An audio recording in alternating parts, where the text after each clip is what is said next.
Amen. So this morning, we are starting the first in a four-part series on anxiety.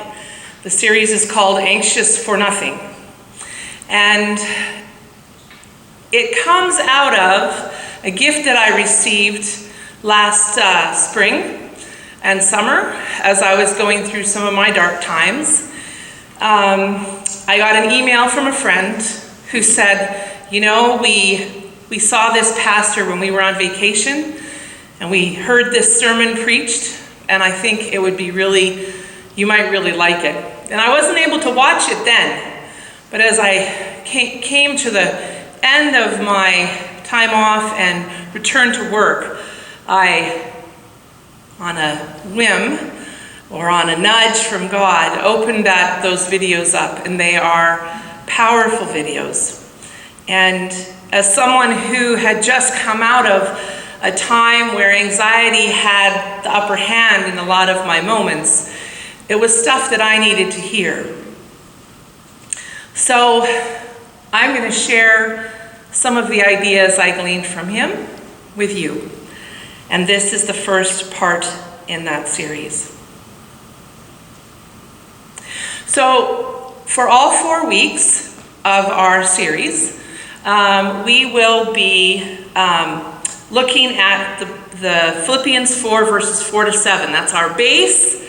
That's our base passage that we're going to be using. So can we put that up on the screen? And it says, "Rejoice in the Lord always. Again, I will say rejoice. Let your gentleness be known to everyone. The Lord is near. Do not worry about anything." And in some translations it says, "Be anxious for nothing, but in everything by prayer and supplication with thanksgiving, let your requests be made known to God. And the peace of God, which surpasses all understanding, will guard your hearts and your minds in Jesus Christ." So did you hear that right in the center? Can you go up a couple of slides, please? There, this one. Do you hear that? Paul says, do not worry about anything. Excuse me? Paul? Worry about nothing? Do you know what's going on in our world today? Do you know what's going on in my life today? Do you know what we're dealing with? Do you know what I'm dealing with? Do you know how it grabs a hold of me and wakes me up in the middle of the night, and it's like clinging to the headboard of my bed waiting for me, and as soon as my eyes open it says, "Ooh, do we have things to talk about?" That worry is all over me. And you say, "Don't worry about anything." Come on, how can you say that to me? Based on what can you say that to me? Well, let me put this into perspective for you. These words come from Paul's letter to the Philippians. Now, Paul, as you might remember, was one of the primary missionaries during the early part of the church. He went all over the Roman Empire, all over the then known world, bringing the message of Jesus to all kinds of people. And it had always been his desire to go to Rome, to preach the good news. And when he wrote this, he was in Rome, but he wasn't preaching the good news. He was in Rome in prison, shackled 24 hours a day to a Roman guard. He didn't know if he was going to live or die. They hadn't gotten around to giving him his sentence yet. And so he was there day after day in the prison, shackled to this guard, waiting to hear whether they were going to kill him. And in that moment, Paul says to us, do not worry about anything.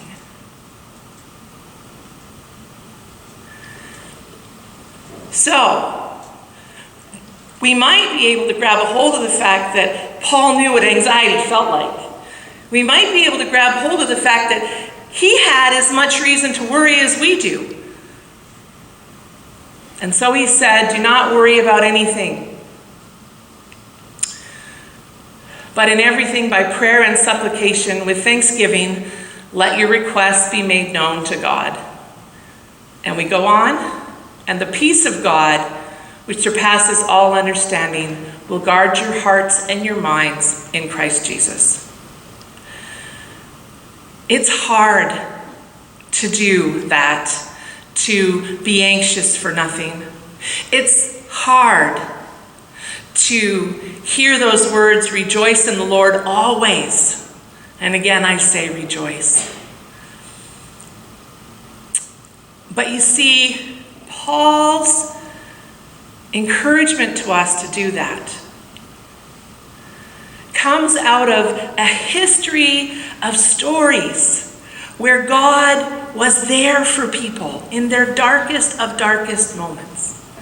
One of those stories, I'm going to introduce you to the prophet Elijah. And you go back to the main slide now.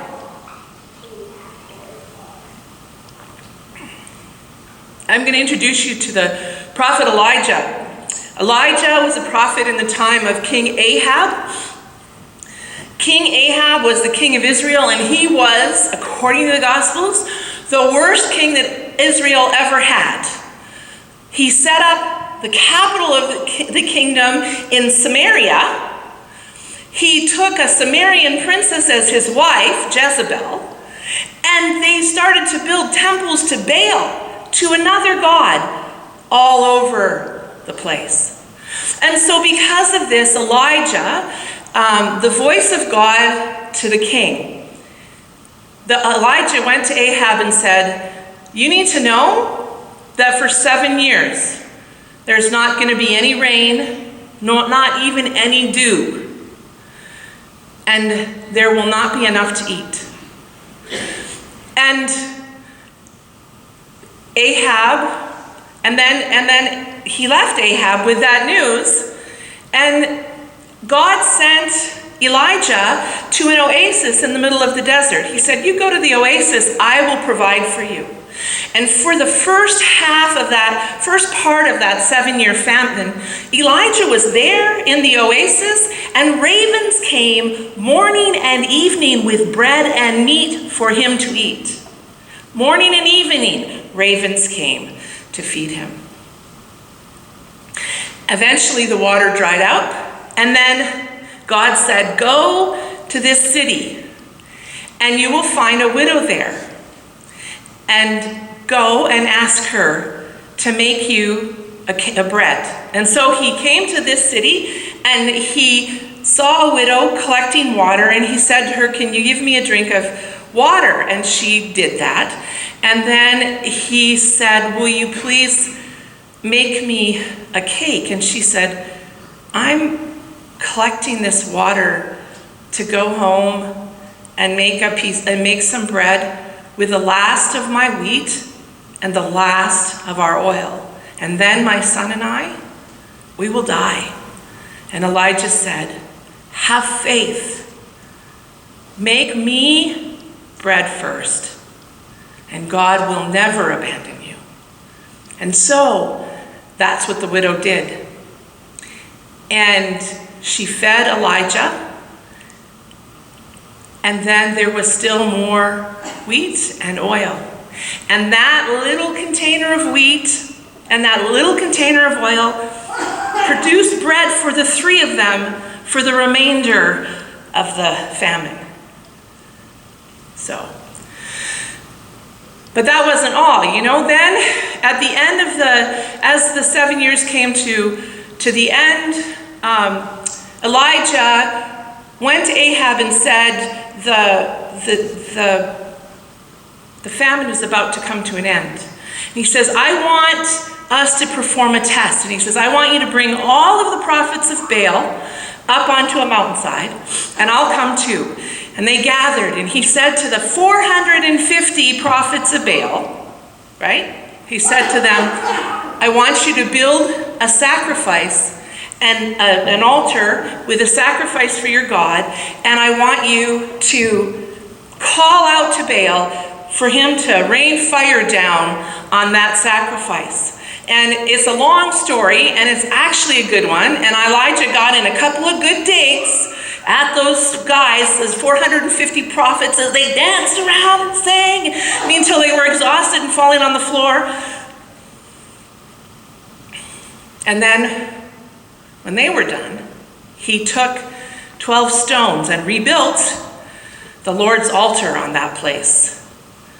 And he dug a deep trench around the altar. And he slaughtered a cow and he placed it on the altar. And then he had them bring great big jars of water and pour it over the altar, over the sacrifice, over the stones, over the wood, until it flowed down and filled up the trench. And then he stood back and said, God, let us see your power. And fire dropped from heaven and caught up the sacrifice, the wood, the stones, and the water. Gone. Perhaps Elijah's greatest moment, right? And then he took the priests, 450 priests, and he killed them. So it was the triumph of God over the prophets of Baal, the priests of Baal. It was the triumph, it was Elijah's greatest moment. And then a couple of days later, he got a message from Jezebel. Now, Jezebel was Ahab's wife, and if Ahab was bad, she was 10 times worse. And she said to Elijah, I'm going to kill you. You're dead. You are a dead man. And Elijah freaked out. And this is what he did. And so we're going to look at the 1 Kings. His response, whoa, then he was afraid. He got up and fled for his life and came to Beersheba, which belongs to Judah. He left his servant there, but he himself went a day's journey into the wilderness and came and sat down under a solitary broom tree. He asked that he might die. It is enough now, O Lord. Take away my life, for I am no better than my ancestors. Moments after his greatest triumph, after having experienced God's provision and power in his life for 7 years, every day that he ate for 7 years while others went hungry, Elijah got one bad review from the queen of Israel, and he ran for his life. Now, Elijah made 4 mistakes there in this. So let's go back to the beginning of this and let's pick them out, because these are the same mistakes that we make when we're afraid, when we're consumed with worry, when we're anxious, however you put that. So let's see if we can find them. And then he was afraid. He got up and fled for his life. So mistake number 1, he ran. And he didn't just take a jog, friends. Okay, 100 miles from where he was to Beersheba. I mean, he ran until he got to the water's edge. He ran right across the country to the water's edge. He had nowhere else to go. He ran. And that's the first thing we do when we feel anxious or afraid. We run. Now, we may not physically run. Sometimes we do, but oftentimes we just run at our problems over and over and over again until we just are flattened by the whole situation. So he ran. That was the first mistake. No, go back to the previous one. He fled for his life and came to Beersheba, which belongs to Judah. He left his servant there. Mistake number 2, let me face it by myself. The other thing we do when we're anxious, we isolate ourselves. We push away the people closest to us, our friends. We get head down into whatever it is we're dealing with, and we just go at it, right? I've got it. Oh, I'm fine, right?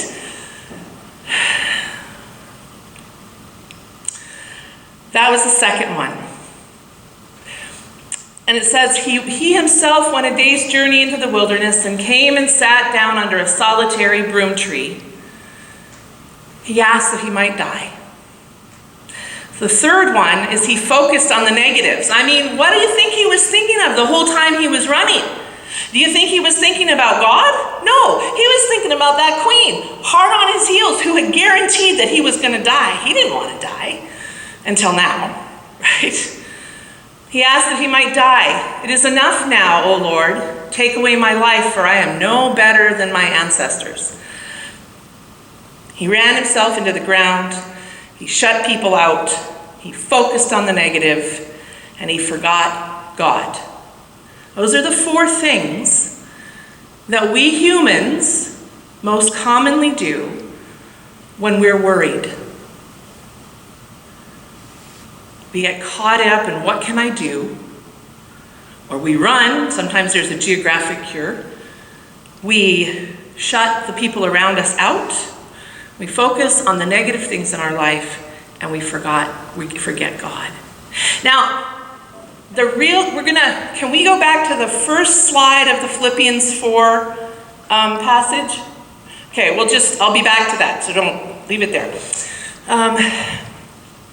The thing is, Elijah, of all people, should not have forgotten that God was there. You know why? Because do you know what Elijah's name means? Elijah's name means the Lord is my breath. El is for God. I is for my. And the Yah is for Jehovah or Yahweh. The Israelites didn't speak the vowels. So they would have pronounced Yahweh as Ha. The Lord is my Ha. The Lord is my breath. The Lord is near.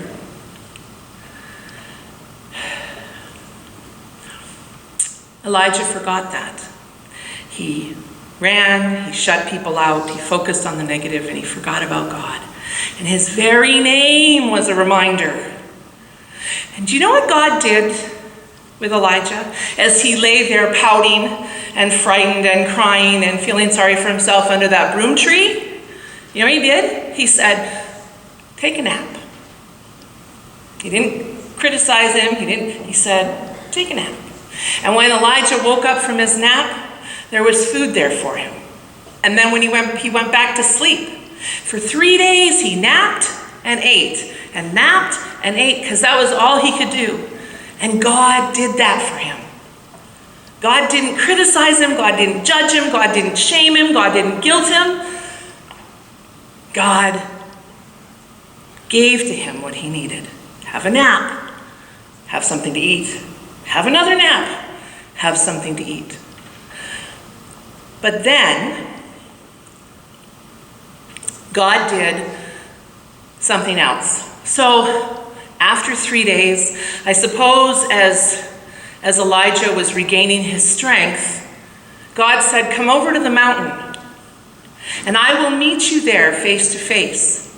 And so Elijah went into a cave on a mountainside, and while he was there, a fierce wind blew by. But he knew God wasn't in the wind. And then a huge earthquake shook the mountain. And Elijah knew that God wasn't in the earthquake. And then a fire raged past the mouth of the cave, and he knew that God wasn't in the fire. And after that, there was a stillness. And Elijah went out of the cave because he knew God was in the stillness. And oftentimes when we're anxious, we feel like God is being quiet. It's part of the soul-wrenching agony of trying to figure it all out. We feel like God is gone. But you see, what we hear here is that God whispers. God whispers. Now, if I weren't amplified right now, and I was whispering to you, you wouldn't be able to hear me from where you are, would you? If I was back here whispering, you wouldn't be able to hear me. What would you have to do? You'd have to come closer so you could hear me, so I could tell you my secret in your ear. God whispers to draw us closer, because God is near. The world shouts, our worry shouts, our temptations shout, our guilt and our shame and all of the other stuff in our life shouts. Blah, blah, blah, blah, blah, blah, blah. And God whispers, because the Lord is near. We're not alone. The Lord is near, and he whispers so that we will draw close to him and listen, because he loves you, and I'm with you, and I'll never forsake you, and I'll always be with you. And I know the plans I have for you, plans for good and not for evil, to give you a future and a hope. God whispers.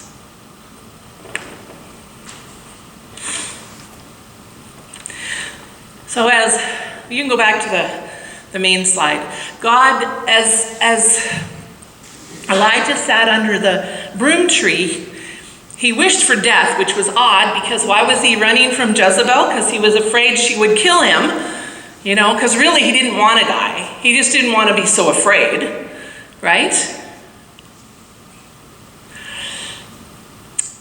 Do you know what's the most beautiful thing about this whole story? Is that at the end of Elijah's life, he was out walking across a plain with his apprentice, Elisha, the one who he had passed his prophetic mantle onto. And you know what happened? The story is that a chariot came down out of heaven and swept him up and carried him away. He didn't die. He didn't die an earthly death. In fact, you might say that Elijah was anxious for nothing.